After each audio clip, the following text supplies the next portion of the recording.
कालांवाली जगमालवाली डेरा की संत की डायरी के बाद सामने आए शंकरलाल। कौन है शंकरलाल?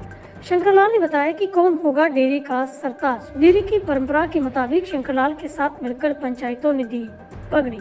महात्मा वीरेंद्र सिंह को दी गई पगड़ी। डेरे को लेकर शंकरलाल ने दी जानकारी। जगमालवाली डेरा की गद्दी को लेकर संशय बना हुआ था कि कुछ हद तक कम हो गया है।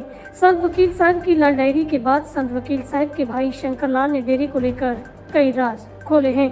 शुक्रवार देर शाम को महात्मा वीरेंद्र को डेरा की परंपरा के मुताबिक उनकी पगड़ी पहनाकर उन्हें गद्दी सौंप दी गई। लेकिन महात्मा वीरेंद्र अभी फिलहाल गद्दी पर नहीं बैठेंगे। डेरे में सिमरन चलता रहेगा, लेकिन नामदान नहीं दिया जाएगा। डेरे के अभी कामकाज ट्रस्ट सदस्य और महात्मा वीरेंद्र करते रहेंगे। शंकरलाल डेरा मुखी स्वर्गीय संत महात्मा वकील चंद बहादुर चंद जी के भाई। उन्होंने बताया है कि महात्मा वीरेंद्र को परिवार पंचायत ट्रस्ट की ओर से महात्मा वीरेंद्र को पगड़ी दी गई है, लेकिन जब तक कोई जांच सामने नहीं आ जाती तब तक महात्मा वीरेंद्र न तो सत्संग को नामदान देंगे, न ही किसी प्रकार का सत्संग करेंगी। हालांकि डेरे का संचालन महात्मा वीरेंद्र सिंह ही करेंगी। उन्होंने बताया कि महात्मा वीरेंद्र ही डेरे की गद्दी के उत्तराधिकारी है। आपको बता दें कि जगमालवाली डेरा के मुख्य संत वकील चंद बहादुर साहब के निधन के बाद उनकी वसीयत को लेकर संत वकील साहब के गांव चौटाला के निवासी बिश्नोई समाज के अमर सिंह ने सवाल खड़े किए थे। उन्होंने आरोप लगाया था कि डेरा की वसीयत किसी दबाव में आकर लिखी गई है। 21 जुलाई को ही महात्मा वकील साहब का देहांत हो गया था। उनकी मृत्यु को जानबूझकर छिपाया गया था। इस तरह के आरोप लगाने के बाद बवाल खड़ा हुआ, जिसको लेकर हरियाणा सरकार ने प्रशासन पूरा अलर्ट मोड पर नजर आया था। 8 अगस्त को डेरा सिरसा जिला में इंटरनेट सेवा को भी बंद किया गया, क्योंकि 8 अगस्त को महात्मा संत वकील चंद बहादुर की अंतिम अरदास जो कि डेरा संचालन के लिए डेरा के ट्रस्टी पंचायत को आभास हुआ कि डेरा का संचालन कौन करेगा और कैसे किया जाएगा। डेरा का संचालन कर देर रात शाम की ट्रस्टी या पंचायत बैठी या संत वकील साहब के परिवार ने बैठकर एक फैसला लिया कि डेरा का संचालन डेरा के मुख्य सेवक महात्मा वीरेंद्र ही अच्छी तरीके से कर सकते हैं, क्योंकि महात्मा वीरेंद्र पहले से ही संत वकील चंद बहादुर के साथ मिलकर डेरा का संचालन करते आए हैं।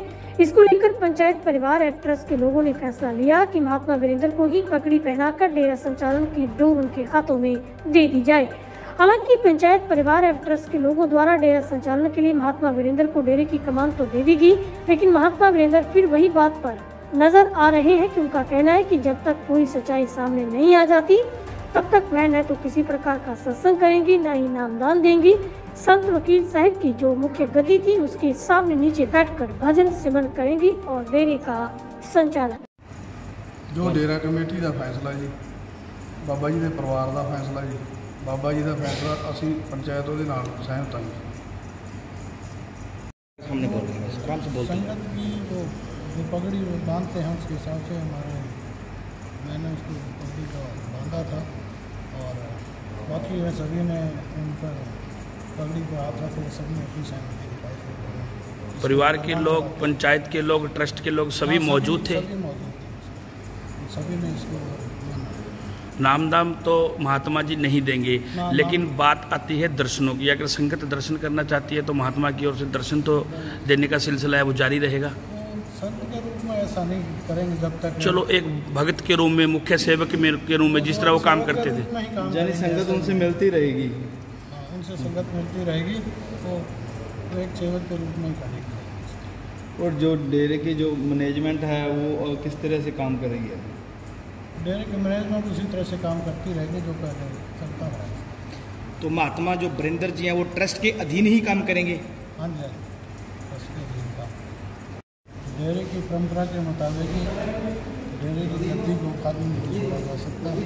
हमने वीरेंद्र जी से कहा था कि आप इस गद्दी पर बैठें, किंतु उन्होंने इस पर काम करने से इनकार कर दिया। और जब तक किसी सरकारी एजेंसी से ये मुलजमान निर्दोष साबित ना हो तब तक मैं किसी प्रकार का ऐसा कोई काम नहीं करूँगा जो संतों के लिए, जैसे कि नामदान देना या कोई सत्संग वगैरह करना, इस प्रकार का कोई भी काम वो नहीं करना करेंगे, ऐसा हमें बताया।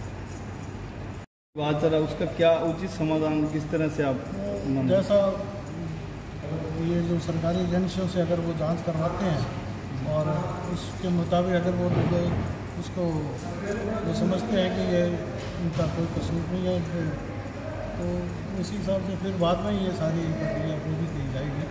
तब तक वो ऐसा कोई कार्य नहीं करेंगे जो संगठन रूप में